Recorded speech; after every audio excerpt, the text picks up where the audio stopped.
Well, if you rent a home on Airbnb, soon you'll need permission from the city of St. Louis, and your taxes could go up too. The Board of Aldermen approved a plan to crack down on short-term rentals. Our political editor, Mark Maxwell, has more on how the new rules will impact the growing industry. Mark.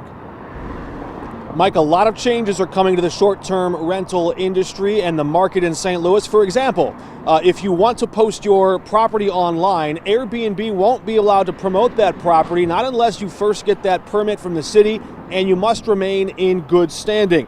While these changes did pass with broad support at City Hall, critics raked the ideas over the coals during floor debate.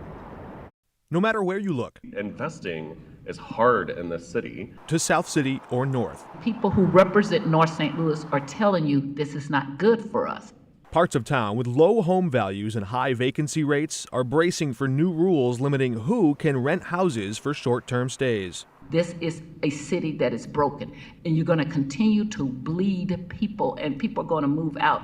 Alderwoman Sharon Tyus and Alderman Shane Cohn both warned against the city's new proposed plan to crack down on short-term rentals. And this will hurt, some of my neighbors. It might hurt me. I don't know. I'm still trying to kind of figure out how this might impact myself. Cohn has rented property short-term himself and abstained from voting, citing a conflict of interest, but still cautioned his colleagues about the impact of property owners trying to turn a profit.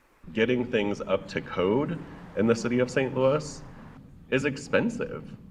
And when you don't have the value, the after rehab value on these properties, you can't get a loan for them. Alderman Michael Browning said the city has to crack down on outsiders hoarding houses and renting them out with little vetting. We are inundated with short-term rentals that have taken away from our supply of housing, causing prices to rise, and contributed to threats to public safety. And we want the ability to just shut them down. The board voted 11-3 to approve Alderman Orion's plan. It sets a 2-night stay minimum, caps owners at 4 rental properties per person, taps police to monitor complaints, and any property with 3 complaints in a 2-year span gets blacklisted. When a permit is revoked, the city can move in and shut it down.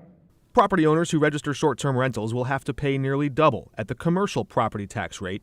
Alderwoman Pam Boyd warned the new rules won't address the root causes underlying challenges in housing and public safety. I think people need to pay attention when they do things and quit putting Band-Aids on a cancer.